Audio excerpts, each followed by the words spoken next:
Well, good afternoon all, and welcome to our newest members of the Legislative Assembly. Before we begin the business at hand, I would like to extend my sincere gratitude to all members of the Assembly for your dedicated service to our province. The role that each of you plays is important to our system of government, and the work that you collectively do in this chamber is essential to the quality of life enjoyed by all Albertans. I wish each and every one of you a most productive and constructive session. I hope that you will share my thanks with the leaders and volunteers in your constituencies who work so hard to keep our communities and province moving forward. Please also convey my gratitude to your families who make daily sacrifices to support you. With that, I will begin the speech from the throne. 2025 Speech from the Throne. Introduction. Mr. Speaker, honourable members of the Legislative Assembly, and my fellow Albertans, I open this session of the 31st Legislature as His Majesty the King's representative.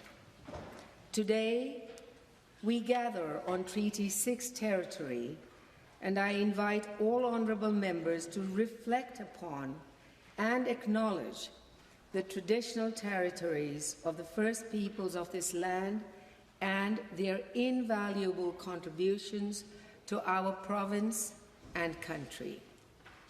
I also recognize Métis people in Alberta who share a deep connection with this land. Federal and U.S. relations. 2.5 years ago, we gathered in this chamber following the 2023 provincial election for the first throne speech of this 31st legislature. At that time, Albertans found themselves in the midst of a tumultuous political storm that threatened our province's very economic and social fabric in profound ways, as the then federal government's policies constrained our energy sector, interfered in multiple areas of provincial jurisdiction, and undermined the integrity of the power grid Albertans rely on for light and to keep their families safe on cold Alberta winter nights. That political storm then intensified further as our largest trading partner and ally threatened unprecedented tariffs on all Canadian exports headed south, including on all Alberta energy and agricultural products, which would have resulted in tens of thousands of lost Alberta jobs and billions in lost provincial revenues. In the midst of that tumultuous time, at perhaps the most critical juncture in our province's modern history, Alberta's government made a promise in that 2023 throne speech. It was, and I quote, "The world needs more Alberta energy, not less, and Alberta's government intends to empower Albertans to deliver it," unquote. Honourable members, that is exactly what this government has done every moment since that time, and it will continue to do so until the job is done. This government has driven back the anti-energy movement in our country and helped to turn the tide of national public opinion from anti-oil and gas sentiment into a national consensus that Alberta's energy resources are a national treasure that can and must be developed aggressively using the Made in Alberta technologies that allow us to do so in the most environmentally responsible manner. This turning of Canadian political power and public opinion was unthinkable just a few short years ago. Alberta is winning and will continue to win this battle for our freedom and provincial rights because your government believes we are on the right side of history and Albertans will not be denied their prosperous future. As a result, this government is now partnering with Canada's greatest oil pipeline companies and First Nations to end the landlocking of Alberta's oil sands by building new oil pipelines to our nation's west coast in order to access the largest market on earth, Asia. This pipeline will bring wealth and prosperity to millions across Canada, and because it will be co-owned by First Nations in Alberta and British Columbia, no people will benefit more than the First Peoples whose lands this pipeline will cross. It's one thing to speak about economic reconciliation with First Nations. It is quite another to actually do it. And Alberta is leading the way. Alberta is also working with the province of Ontario to build an oil pipeline to southeastern Ontario to ensure the energy security of Canada's two largest provinces, Ontario and Quebec, which currently rely entirely on the US-controlled Line 5 for their energy needs. In addition, this government is cooperating with Manitoba, Saskatchewan, and First Nations to open up the Hudson Bay to oil and gas export and to access the massive European market, desperate for a non-Russian supply of energy from a trusted friend and ally. And through hundreds of hours of advocacy and diplomacy, this government has thus far convinced our American friends and allies that they do indeed need Alberta's energy resources. We have shown them that their country enjoys a tremendous amount of wealth and jobs because of the vast amount of energy exports pouring over their northern border from our province. In fact, both the American and Canadian governments now agree that strengthening and increasing the Canadian-US energy partnership will be critical to achieving a lasting and mutually beneficial trade deal for both countries. As a result of this government's diplomatic victory with the United States, the vast majority of Alberta exports, from energy to agriculture and almost everything else, have remained tariff-free. This success would not have been achieved had this province taken a different approach, burning bridges with our US friends while waiting for the federal government to protect our provincial interests, as many in certain quarters demanded.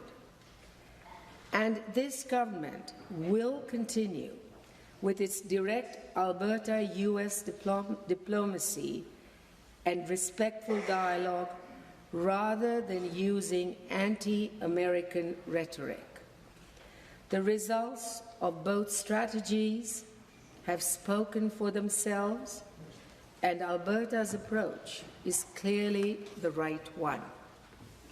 Now, honourable members, make no mistake, the job with the federal government and the Americans is not done. There are many important issues to work through with our federal and provincial partners, along with First Nations, to fully unleash the Alberta energy sector. And the threat of future large American tariffs on all Canadian exports is still a real possibility. But the tide of this nation has undeniably turned, and your government will not rest until Alberta has doubled its oil and gas production, increased and diversified agricultural and other exports to the U.S. and the rest of the world, and restored constitutional balance to this country, with provincial and federal governments working as equal partners, respecting each other's exclusive areas of jurisdiction, while cooperatively working together on areas of shared responsibility. If we wish to have a strong, independent, and unified Canada, this is the way to achieve it. And your government will not stop until that job is done. Economy and budget.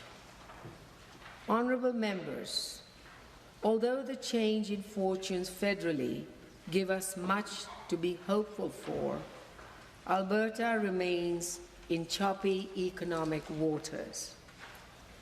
The U.S. worldwide imposition of tariffs, world conflicts, and intentional increases in OPEC production have significantly depressed the price of oil, resulting in a loss of billions in royalty revenues and a significant budget deficit after several years of large surpluses.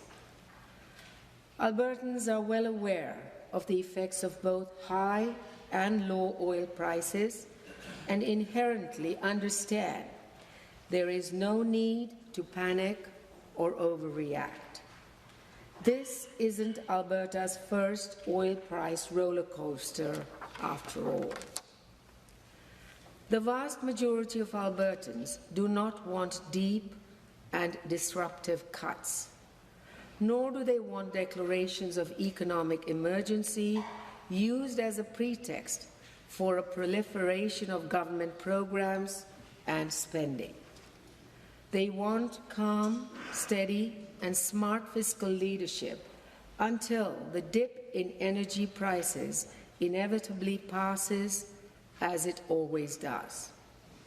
They expect this government to continue to hold spending increases to below inflation plus population growth, to find and eliminate government waste and inefficiencies, and to invest wisely in priorities such as health, education, roads, policing, and other core social services. And that is exactly how this government will manage Alberta's current challenging economic situation. However, unlike many past Alberta governments, this government has set in motion a three-part plan to ensure that by the year 2050, Albertans will never again be reliant on non-renewable resources to maintain our low tax advantage and excellent core social services and infrastructure. First, This government is committed to grow the Alberta Heritage Trust Fund to well over $250 billion by 2050, mirroring sovereign wealth funds in other energy-rich nations such as Norway, Saudi Arabia, and the United Arab Emirates. This will be accomplished by prohibiting government from spending the investment returns earned in the Heritage Fund until at least 2050, and instead use those investment returns as well as the bulk of royalty surpluses enjoyed in times of high oil and gas prices to grow the fund dramatically. This effort has already begun to pay off, with the Heritage Fund having grown from $16.3 billion to nearly $30 billion in just the last few years, with the goal of reaching $35 billion by 2027. Second, the government has committed to holding spending increases to below inflation plus population growth. To accomplish this and ensure Alberta's tax dollars are targeted to priorities, your government has launched a cabinet and MLA review of all programs and grants across all government departments to reduce or eliminate spending that has become unnecessary or redundant. And third, the government will further diversify Alberta's economy with a special focus on sectors where the province already enjoys a strategic advantage. The most exciting example of this is Alberta's drive to become a world-leading jurisdiction in artificial intelligence by using our most inexhaustible supplies of natural gas to fuel the massive amounts of power required for AI data centers. This, combined with Alberta's highly educated population and exceptional post-secondary institutions, will be integral to developing and scaling AI data-driven applications in medicine, technology, and every other sector. Alberta is already an energy superpower. Alberta will now also become an AI superpower, making our province a world leader in arguably the world's two most important commodities, energy and computing power. And Alberta will not stop there. Your government will continue to advance our province's emerging industries in aerospace, defense, technology, value-added agriculture and forestry products, critical minerals, alternative energy, and environmental technology, while investing in infrastructure for tourism, arts, culture, and sport. The days of hearing that Alberta needs to start diversifying its economy are over. Alberta's economy is already diversified and will continue to strengthen and grow by turning our province's historic strengths and advantages into future prosperity and opportunity, resulting in an economy and balance sheet that is the envy of the world. Alberta is well on its way. Immigration and infrastructure. Alberta's success comes with a challenge. When people across the country and around the world see the prosperity of those living here, They want to share in that opportunity. The Alberta Advantage has acted as a magnet for population growth for decades. And let there be no doubt how important immigration and interprovincial migration have been to our success. New Albertans from other provinces and countries have been essential to our economic prosperity and rich culture. Alberta's history of healthy levels of primarily economic immigrants able to almost seamlessly integrate into Alberta's economy and culture has been entirely upended by the last 10 years of federal immigration policies, which have resulted in an unsustainable level of newcomers entering our province. This has led to Albertans of all ages, backgrounds, and immigration history becoming concerned with high unemployment, inflation, and substantial growth pressures on our province's social infrastructure. This is why the Government of Alberta will seek to take more active control over provincial immigration in the coming months and years. Using Alberta's constitutionally protected provincial rights, the Government of Alberta will return to a more stable number of primarily economic migrants so that newcomers come here to work and contribute as they have historically done, while Canadian citizens living in Alberta are given first priority to the social programs, jobs, and opportunities our economy creates. Investment and infrastructure. And although right-sizing Alberta's growth rate is critical, our province cannot afford waiting to make the investments in infrastructure that are needed to catch up with the growth that has already occurred. This is why your government will invest $8.6 billion to open up 200,000 new school spaces across the province over the coming years. That's also why your government will hire thousands of new teachers and educational assistants over the next 3 years.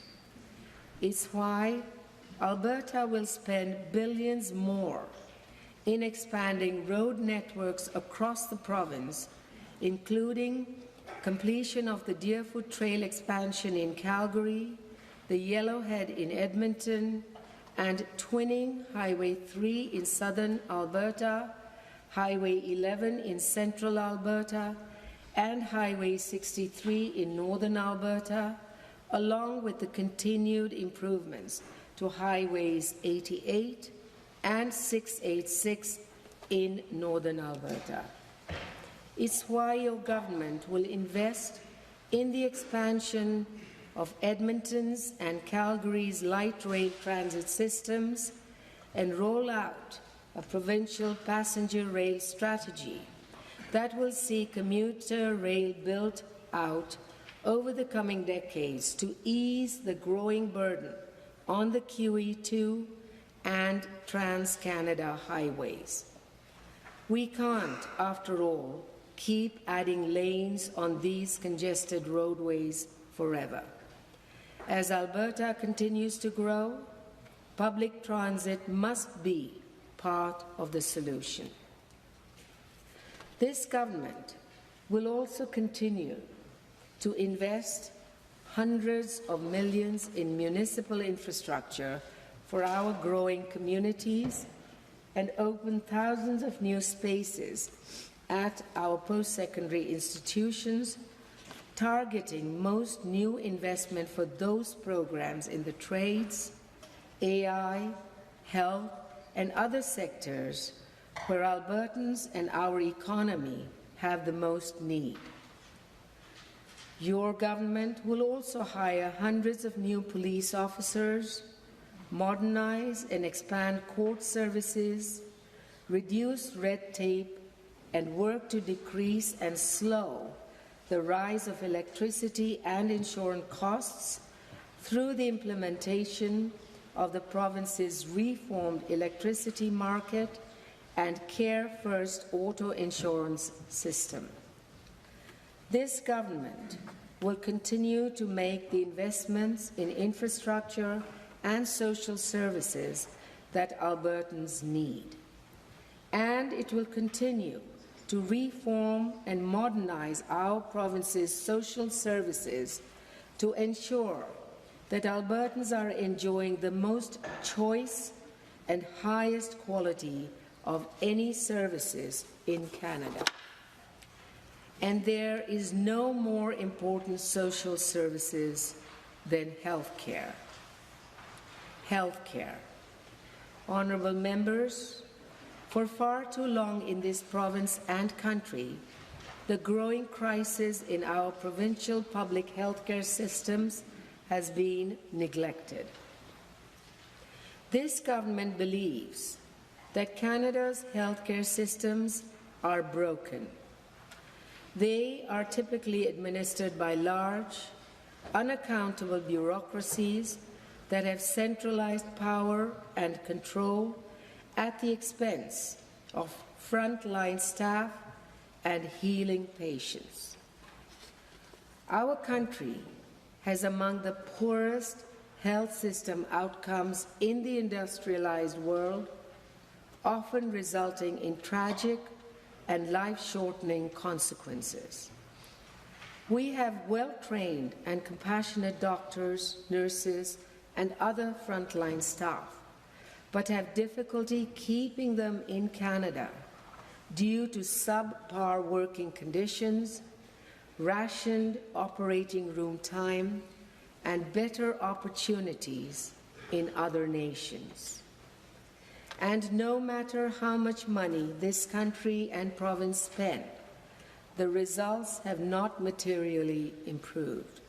In fact, they are deteriorating in every single province, whether governed by Liberals, New Democrats, or Conservatives. Honourable members, this government decided 2.5 years ago that it would take action rather than continue to throw billions of tax dollars into an underperforming and unambitious AHS bureaucracy. Instead, your government acted decisively to reform our provincial health system, and although it has not been without its challenges, we are seeing improvements each and every day. Wait times for surgical services are coming down. The number of doctors and nurses is increasing. Less is being spent on bureaucracy and more on the front lines. And with the transfer of authority over the administration of Alberta healthcare system from AHS to 4 targeted health agencies overseen directly by a dedicated and accountable government ministry, Alberta is now well positioned to further accelerate desperately needed healthcare reforms. The Ministry of Mental Health and Addiction is well down the path of implementing the world-renowned Alberta Recovery Model for Addiction with the construction of 11 recovery communities and is poised to commence operations of the Compassionate Intervention Program that will mandate treatment in secure facilities for addicts who are a danger to themselves and others. The Alberta model has already saved thousands, and compassionate intervention will save thousands more.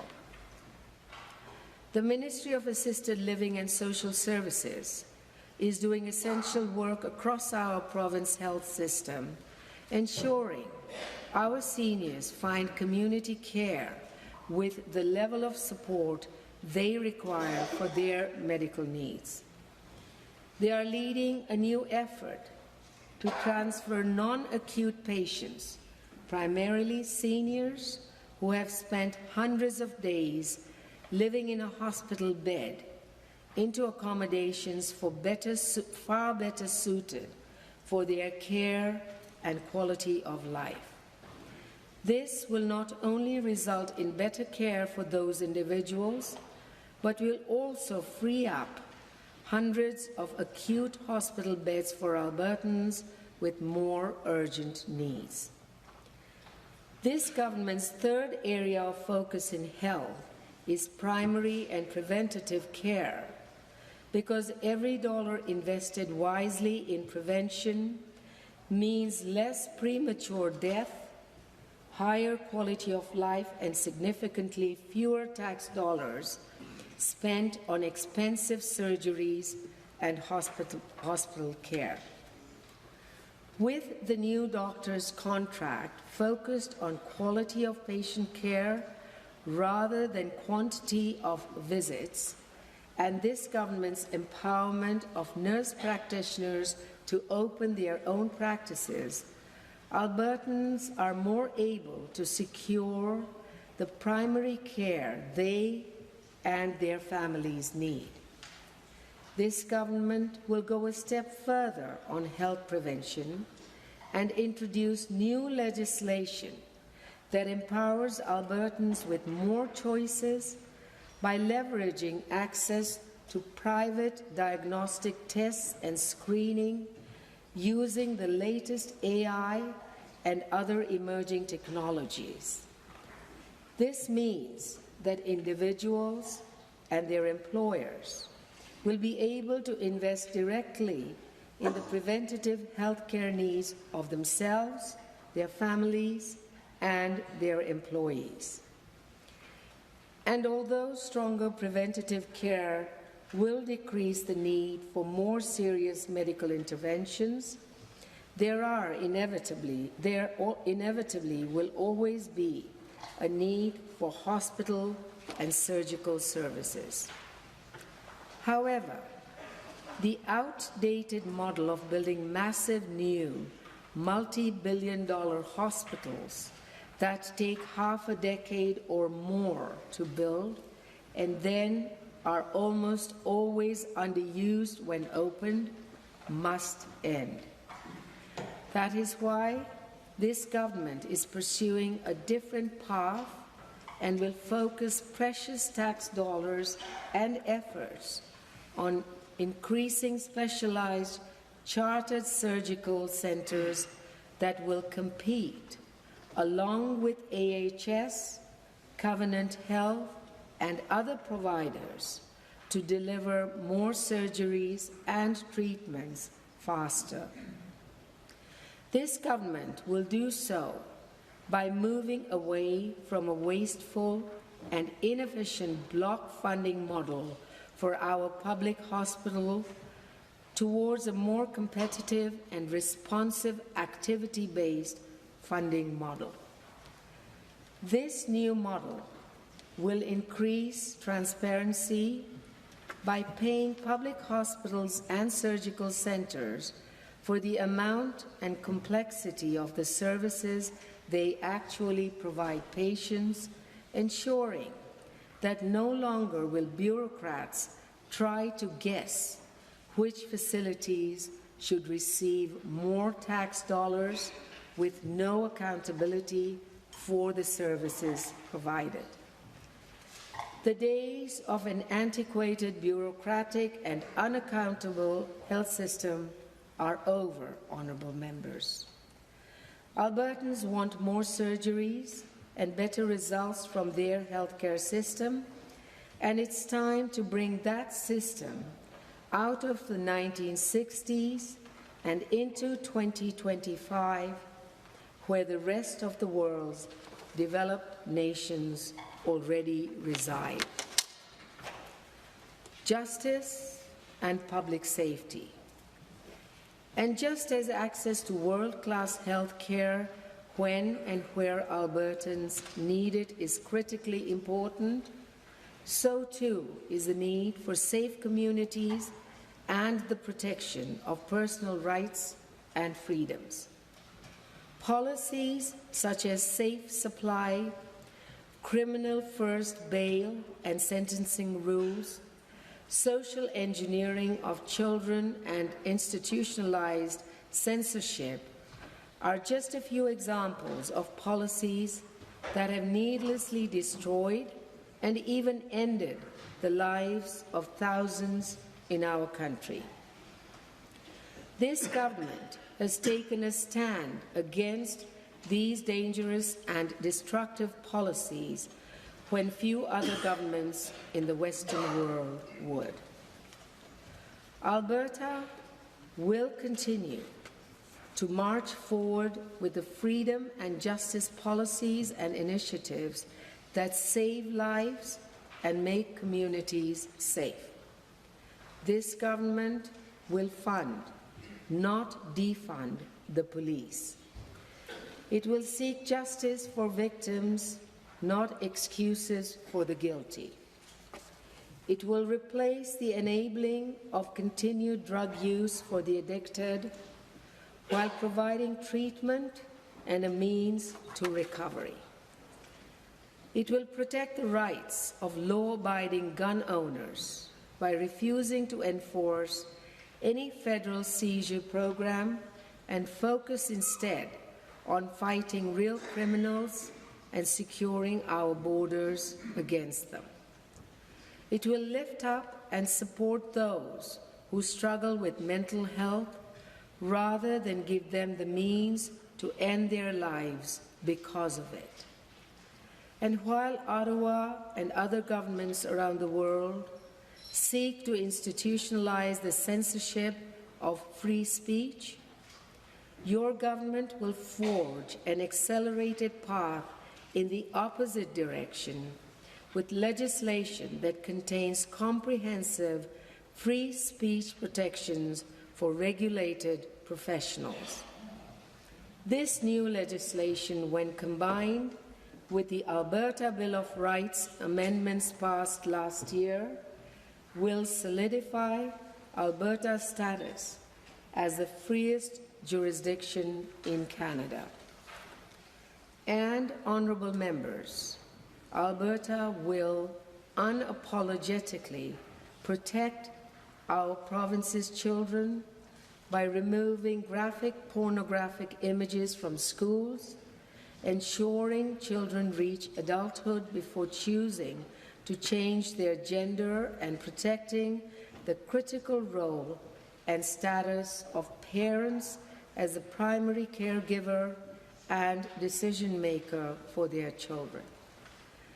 This government will never back down in its protection of children or strengthening the rights and freedoms that have made our province the shining city on a hill that it is today. Sovereignty and independence. In closing, honourable members, this government has been clear and will continue to be so. Your government believes in a strong, free, and sovereign Alberta within a united Canada. Sovereignty does not mean separation. Strength and self-determination do not have to mean national independence. And one can love this province with all their heart and love our nation just as much. In fact, it is your government's view that both Canada and Alberta can only succeed when a proper constitutional balance has been restored and Alberta is empowered to freely pursue its full potential, while Ottawa focuses its efforts on key areas of federal jurisdiction. The vast majority of Albertans understand this need for change in our federal-provincial relationship, and that is why your government has spent the last several months meeting with thousands of Albertans in Alberta Next town halls that have been viewed by over 750,000 people in every corner of this province. That panel is now deliberating on what was heard and learned during these meetings, and it will soon make recommendations as to what initiatives are worth pursuing immediately to strengthen Alberta's sovereignty within Canada, and which initiatives should be put to a referendum of Albertans. And your government does not fear that will or judgment of Albertans. In fact, it is the will and judgment of Albertans that this government shall uphold and serve whatever the people ultimately decide. Your government is also actively negotiating with the federal government to gain additional pipeline access to Asian, European, and US markets, and to remove or overhaul several federal laws and policies that have profoundly damaged Alberta's economy for the last decade. Reaching a grand bargain between Alberta and Canada to restore these provincial rights and economic freedoms is critical. Because at the end of it all, Albertans will be the ones to decide the future of our province, and they will choose what they see as the best path forward to prosperity for their children, grandchildren, and fellow Albertans. And in doing so, our magnificent province and its people shall remain, forever strong and free. Thank you, honourable members. May God bless Alberta, and may God save the King.